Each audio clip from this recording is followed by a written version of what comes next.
Sir hyperkalemia? Sir inadequate intake আছে, তারপরে excessive renal gastrointestinal and skin losses, তারপরে sir transcellular shift।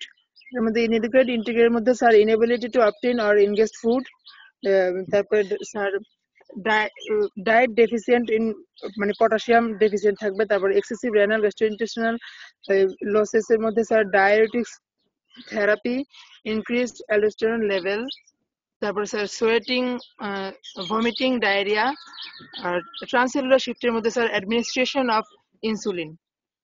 Good, very good, খুব সুন্দর answer দিছো। তোমার রোল কত? 04 স্যার 4। ওকে, খুবই সুন্দর আনসার দিছো তুমি, বোঝা গেল যে তুমি পড়ছো। ঠিক আছে, আচ্ছা আরেকজন বলো তো হঠাৎ কত হাইপারক্যালেমিয়া? হাইপারক্যালেমিয়া তুমি যেটা বলছো সেটা হচ্ছে হাইপোক্যালেমিয়ার কজ। ওকে, সো একজন আনসার দাও, হঠাৎ কজেস অফ হাইপারক্যালেমিয়া। অন্য একজন আনসার দাও তো, হঠাৎ causes of hypokalemia willingly. Anyone can give this answer. 09077 77, you hear me? 09077. Sir, decreased renal elimination, decreased renal function, renal failure, treatment with potassium, spring diuretics, decreased aldosterone levels, sir, aldosterone insufficiency, addiction disease, treatment with angiotensin converting enzyme inhibitor, angiotensin 2 receptor Blocker. blockers, Blockers, not blocker. Angiotensin receptor 2 blocker.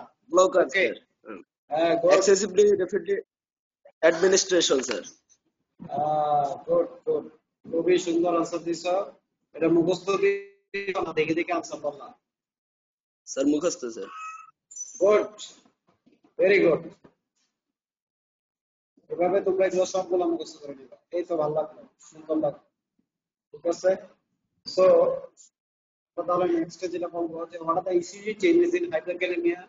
ECG তোমরা ফিজিওলজিতে পড়াছো, আমরা যেটা বলবো যে ECG যে P Q R S T, ঠিক আছে, যে এগুলোতে যে লিড গুলা, ওয়েব গুলা, P Q R S T web, এখানে টি ওয়েবটা কি থাকবে? পিক থাকবে, পিক লেভেলে থাকবে। Appearance of peak T wave in case of hyperkalemia. Okay, মানে আমরা ইসিজি দিয়ে শুধুমাত্র যে হার্টের কোনো সমস্যা ডিটেক্ট করি তা কিন্তু না, ইসিজির মাধ্যমে আমরা ইলেকট্রোলাইট ডিসঅর্ডার গুলো কি বের করতে পারি। এর ভিতরে সবচেয়ে বেশি ইম্পর্টেন্ট হচ্ছে পটাশিয়াম ডিসঅর্ডার। বুঝতে পারছো? Due to in case of hyperkalemia or hypokalemia both are affect our cardiac tissue. বুঝছেন? both are affect our cardiac tissue. এবং দুটোর ক্ষেত্রে কার্ডিয়াক অ্যারেস্ট হতে পারে। তাহলে আমরা হাইপারক্যালেমিয়া বা হাইপোক্যালেমিয়া দুটোই কি ইসিজির মাধ্যমে যদি ভালোভাবে বুঝতে পারো, ইসিজির মাধ্যমে আমরা ডায়াগনোসিস করতে পারবো। We can easily diagnosis hyperkalemia by changes in the ECG.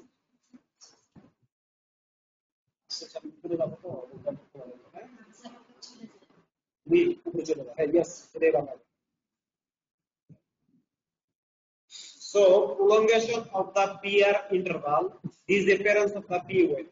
এখন তোমরা এগুলো মুখস্থ করে নাও, পরবর্তীতে যখন তোমরা আরো বড় হবে ইসিজি পড়বা তখন হচ্ছে কি ইজিলি তোমরা এটা বুঝতে পারবে যে আসলে কি কি চেঞ্জ হয় ইসিজি।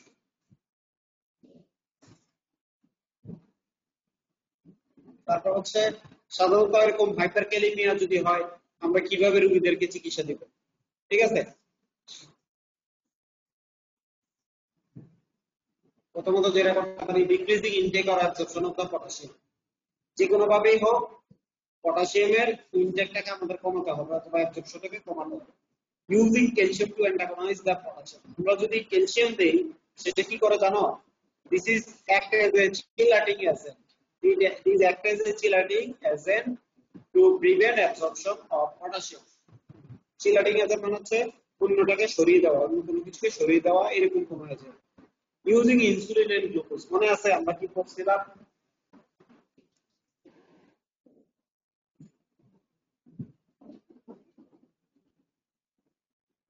ওই যে বলছিলাম যে ইনসুলিনে একটা কাজ কি, it will causes entry of potassium into the cell with glucose.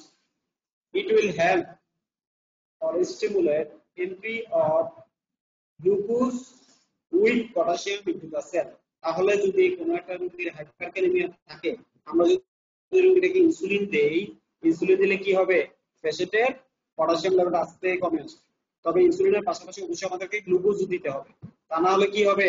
Hypoglycaemia হয়ে যাবে। রোগীটার হাইপোগ্লাইসেমিয়া হয়, অনেক সমস্যা হবে। এই কারণে আমরা কি করি? সাধারণত 5% ডেক্সট্রোজের সাথে ইনসুলিন দেই, শর্ট অ্যাক্টিং ইনসুলিন, এবং সাথে পটাশিয়াম দেই। This is the treatment. তোমাদের এটাও একটু জানতে হবে শর্টলি। এখন দেখো, উই গিভ সাম সিনারিও। এই যে হাইপোক্যালেমিয়া এবং হাইপারক্যালেমিয়া তোমরা পড়লাম, ঠিক আছে? দেয়ার আর সাম সিনারিও মানে হচ্ছে যে এমন কিছু কোশ্চেন যেগুলো দেখে তোমাকে নির্ণয় করতে হবে যে আসলে রোগটার কি আছে। এই ল্যাব ফাইন্ডিং দেখে, to see the lab findings you will find out what are the problem. আসলে সমস্যাটা কি দেখো।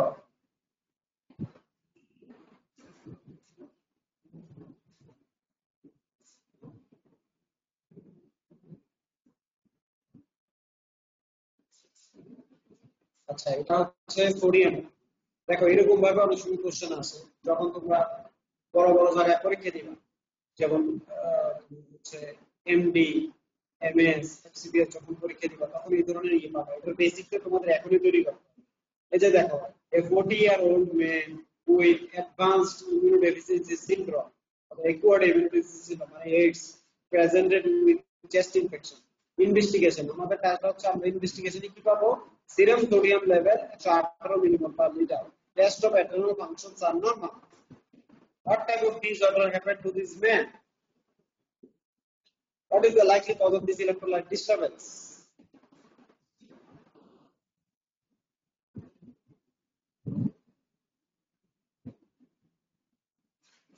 তার মানে কি আমরা ক্রসলি কি বলতে পারি? রোগীটার হাইপারনেট্রিমিয়া নাকি হাইপোনেট্রিমিয়া আক্রান্ত? 118 millimole per litre, definitely hyponatraemia. এরকম ভাবে কোশ্চেন আসবে। A 40-year-old man with vomiting came to the hospital and we find laboratory findings of serum electrolytes. এখানে লেখা থাকবে, মনে করো serum potassium is 2.8 millimole per liter. Serum potassium is 2.8 millimole per liter. Serum sodium is 128 millimole per liter. What is your diagnosis? মানে lab finding দেখে তোমাকে diagnosis লিখতে হবে। এটা কিন্তু রিটেনে এইভাবে কোশ্চেন আসে। And how you can calculate the deficiency of the electrolyte? So how you can calculate this disorder? এরকম ভাবে কোশ্চেন আসে রিটেনে, বুঝছো? তো সেক্ষেত্রে সুন্দরভাবে যখন লেখা থাকবে 2.8 millimole per litre, potassium is 2.8 millimole per litre, মানে কি? Must be hypokalaemia. Okay, so আমরা হিসাব করে এটা বের করে নিব যে তার কি পরিমাণে ডেফিসিয়েন্সি আছে। একইভাবে সোডিয়াম যদি থাকে 128 millimole per litre, this is must be hyponatraemia. এবং বলছে কি যে পেশেন্ট ইজ ইন ভমিটিং, তার বমি ছিল। তাহলে স্বাভাবিক যাদের বমি হয় বেশি তাদের কি হয়? হাইপোনেট্রিমিয়া, হাইপোক্যালেমিয়া হয় না? সো এভাবে আমরা আনসার দিতে পারবো। আবার যদি থাকে ডায়রিয়া, তখন কি অবশ্যই হাইপোনেট্রিমিয়া হবে। ওকে, এই যে দেখছো এভাবে আছে। এই যে দেখো কোশ্চেনটা দেখো, a 70-year-old woman who is taking furosemide অথবা furosemide, এটা হচ্ছে কি ডায়াবেটিক, বুঝছো? A 70-year-old woman who is taking furosemide, a diuretic for congestive heart failure, complain of weakness, fatigue, and cramping of the muscle in her leg. Her serum potassium is 2 millimole per liter and serum sodium is 140 millimole per liter. She is also complained that she notices strange heartbeat at times. So, what is the likely cause of this woman's symptoms? What is the treatment for this woman? খুব সুন্দর একটা question. দেখো, এটা দেখে কিন্তু তোমরা অনেক কিছু বের করতে পারো। বুঝো কিন্তু আমি কি বলতেছি। And also যে this 70-year-old woman is taking furosemide, which is loop diuretic. Taking a loop diuretic. তার মানে কি আমরা কি বলছিলাম যে ডায়াবেটিক যদি এরকম ইউজ করা হয় বিশেষ করে furosemide, then the diuretic that cannot maintain the potassium sparing function. বলছিলাম না যে potassium sparing diuretic মানে কি spironolactone, এই spironolactone ইউজ করে না, শুধু furosemide দেওয়া হয়েছে। পেশেন্টের অবশ্যই কি হবে হাইপোক্যালেমিয়া। হাইপোক্যালেমিয়া দেখো তোমরা এখানে পেশেন্টরা অলরেডি হাইপোক্যালেমিয়া হয়ে গেছে, মানে কি potassium level is decrease in the extracellular fluid. This is very very dangerous. কত 2 মিলিমোল পার লিটার। ওকে, আবার দেখো সেরাম সোডিয়াম কত হয়ে গেছে 140 মিলিমোল পার লিটার, মানে সোডিয়ামে তেমন কোনো একটা হেরফের হয়নি। But there is a huge or a big change in concentration of potassium. So এটার কারণে আমরা কি বলছিলাম যে পেশেন্টের কি হয় ডিসএরিথমিয়া হয়। এরিথমিয়া, ডিসএরিথমিয়া অফ দা পেশেন্ট মানে কি heartbeat ধুক ধুক ধুক, there is abnormal heartbeat অথবা the losses of the rhythm of the heart. এটা মনে রাখতে কিন্তু প্রত্যেকটা জিনিস important. Losses of the rhythm of heart, the losses of rhythm of the heart হলে কি হবে স্ট্রেঞ্জ হার্টবিট। এই যে দেখো এখানে লেখা আছে স্ট্রেঞ্জ হার্টবিট। রোগী বলবে যে আমার বুকটা জানি কেমন ব্যথা করতেছে, কেমন জানি ধড়ফড় টাইপের করতেছে। আবার কি বলবে এই যে দেখো আমাদের পরীক্ষা এরকম আসবে উইকনেস, ফেটিগ এন্ড ক্রাম্পিং। আমরা কি বলছিলাম পটাশিয়ামের একটা বড় ফাংশন কি নিউরোমাসকুলার এক্সাইটেশন। কি বলছিলাম নিউরোমাসকুলার এক্সাইটেশন, এটা বলা হয়েছিল না? হ্যাঁ, নিউরোমাসকুলার এক্সাইটেশন। সেই নিউরোমাসকুলার এক্সাইটেশন মানে কি the nerve endings that will indent, the nerve endings that will indent in the skeletal muscle, cardiac muscle and smooth muscle. Their action potential started by proper amount of presence of potassium in the extracellular fluid to maintaining proper resting membrane potential.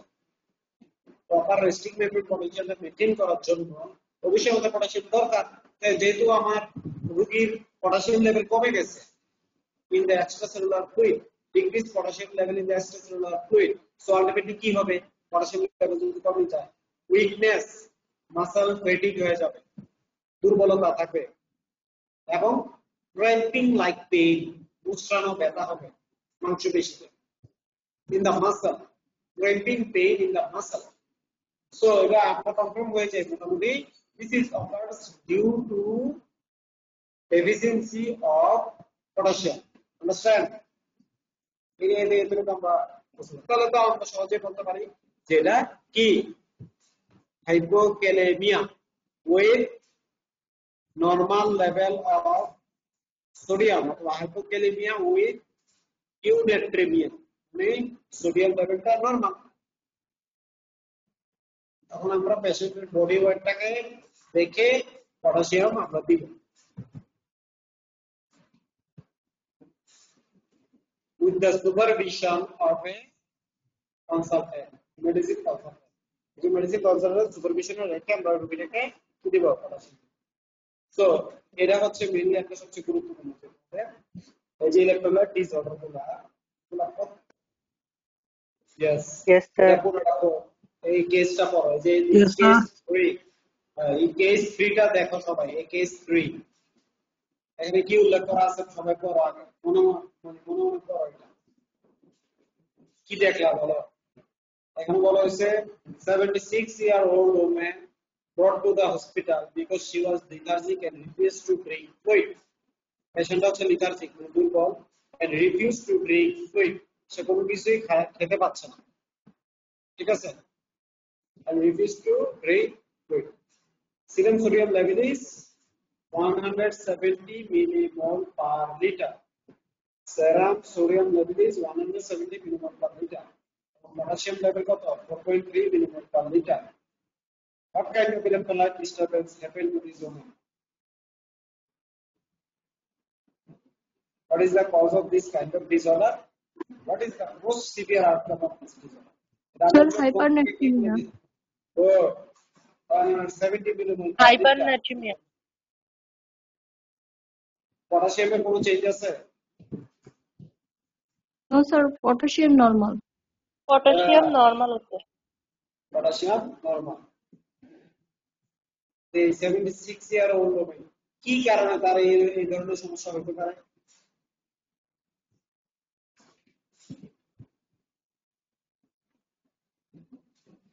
Sir diabetes থাকলে, diabetes insipidus. Diabetes থাকলে হবে? Diabetes থাকলে তো হাইপোনাট্রিমিয়া হবে, কারণ huge amount of sir হাইপারনাট্রিমিয়া ওই যে diabetes ইনসিপিডাসের ক্ষেত্রে। ডায়াবেটিস ওরে বাবারে, ডায়াবেটিস ইনসিপিডাস তো হয় কম বয়সী মানুষের, জুভেনাইল, এটা বলা হয় জুভেনাইল ডায়াবেটিস, মানে টাইপ 1। টাইপ 2 তো হয় হচ্ছে এই যে 76 ইয়ার। তাহলে আমরা যেটা বলতে পারি যে স্যার ওয়াটার ইনটেকটাও কম হবে, ওয়াটার ইনটেকটাও যদি কম হয়। খুব সুন্দর আনসার দিছো, ওয়াটার ইনটেক যদি কম হয় সেক্ষেত্রে হইতে পারে হাইপোনাট্রিমিয়া, এটাকে আমরা বলতে পারি হাইপোভলিউমিক হাইপোনাট্রিমিয়া। আর কি হইতে পারে? যারা যারা বুদ্ধিমান তারা সুন্দর করে একটা স্যার ওই যে ডায়রিয়া ভমিটিং এগুলোর ক্ষেত্রে তো ওয়াটার লস হয় সেক্ষেত্রে। হ্যাঁ, সেক্ষেত্রে তো এখানে তো হাইপারনেট্রিমিয়া হয়ে গেছে পেশেন্টটার 170 মিলিমোল পার লিটার, তারপর সোডিয়াম লেভেল হচ্ছে 170 মিলিমোল পার লিটার, বুঝছো? সেক্ষেত্রে এটা কিভাবে তোমার ভমিটিং যদি হয়, ডায়রিয়া যদি হয়, সেক্ষেত্রে তো সবসময় হাইপোনেট্রিমিয়া হবে, মানে কি সোডিয়াম লেভেল কমে যাবে। এই ধরনের কোশ্চেন তো তোমাকে ভাইভাতে জিজ্ঞেস করা হবে। হ্যাঁ, এগুলা স্যার ভমিটিং, স্যার ভমিটিং ডায়রিয়ার মাধ্যমে যদি ওয়াটারটা বেশি লস হয়, 147 বেশি আছে। তোমরা একটা জিনিস বুঝতেছো না কেন রে বাবারা? শোনো, আমার তো এখানে রুগীটার তো মানে লস হচ্ছে না তো, ভমিটিং, ডায়রিয়া, সোয়েটিং, এগুলোতে তো লস হয়। এখানে কি রুগীটা লস হচ্ছে? সোডিয়াম লস হলে না এটা হাইপোনেট্রিমিয়া, হাইপারনেট্রিমিয়া। তার মানে কি বেশি বেশি সোডিয়াম এখানে হচ্ছে সোডিয়ামটা বেশি, 100 মানে নরমাল লেভেল থেকে বেশি আছে সেরাম সোডিয়াম। হ্যাঁ ঠিক আছে, সেটা কজগুলা কি? হাইপারনেট্রিমিয়ার কজগুলা বলো, একজন বলো হাইপারনেট্রিমিয়ার কজ বলো। Reduce water intact. আচ্ছা, মানলাম একটা, তারপর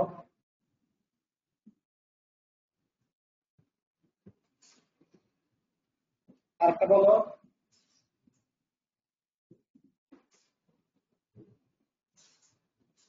পারবা না?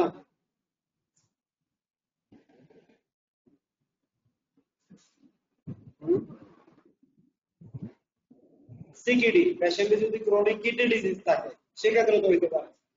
পেশেন্টে যদি লিভার সিরোসিস থাকে, ক্রনিক লিভার ডিজিজ থাকে, সেক্ষেত্রে হইতে পারে না hypernatremia. Chronic liver disease, chronic kidney disease, chronic liver disease, congestive cardiac failure, hyperaldosteronism, আরে পোলাপান সব খেয়ে ফেলেছে, সব ভুলে গেছে। প্রাইমারি হাইপার এন্ডোস্টেরনিজম ওগুলো পড়াইছি না? তারপরে এক্সেসিভ ইনটেক, কিভাবে এক্সেসিভ ইন্ট্রাভেনাস ফ্লুইড ইনটেক যদি করা হয় সেক্ষেত্রে হইতে পারে না? আরে সবাই চুপ, কতগুলো কষ্ট আমি বলে ফেলালাম। সো তোমাদের এগুলো খুব ভালোভাবে জানতে হবে, আমি আবার বলতেছি খুব ভালোভাবে জানতে হবে, তা না হলে এই কোশ্চেনের আনসার গুলো তোমরা দিতে পারবে। দেখো কোশ্চেন গুলো আমি তোমাদের জন্য কয়েকটা কোশ্চেন এরকম অলরেডি দিয়ে দিলাম, এইভাবে করে তোমাদের অস্তিত্বে কোশ্চেন থাকবে। বাইরেতে এরকম করে বলা হবে যে একটা রোগী আসলো, এই রোগীটার এই সমস্যা, তার পটাশিয়াম লেভেল পাওয়া গেল 4.3, তার সোডিয়াম পাওয়া গেল, তোমার কি মনে হয় এটা কি ধরনের ইলেকট্রোলাইট ডিসঅর্ডার? এই ধরনের ডিসঅর্ডার কজ কি? বা শেষ, এর চেয়ে বেশি কঠিন কিছু তো না। আন্ডারস্ট্যান্ড? সবাই কি বুঝতে পারছো কিভাবে করতে হবে? এভাবে সিনারিও বেসড তোমাদেরকে ইলেকট্রোলাইট ডিসঅর্ডার করতে হবে। আন্ডারস্ট্যান্ড? তারপরে আমরা একটা ইলেকট্রোলাইট শুরু করব, নেক্সট ক্লাসে আমরা যেটা শুরু করব সেটা হচ্ছে calcium and its disorders. Calcium and its disorder. This is our next class. আমরা ক্যালসিয়াম ডিসঅর্ডারটা শেষ করে দেব, ঠিক আছে? ওকে, থ্যাংক ইউ অল। তোমরা সবাই ইলেকট্রোলাইটে এইভাবে পড়ো, সিনারিও বেস না পড়লে কখনোই তোমরা পরীক্ষায় এগুলো আনসার দিতে পারবে না। আমি আবার বলে দিলাম। ওকে, সো থ্যাংক ইউ অল। আসসালামু আলাইকুম।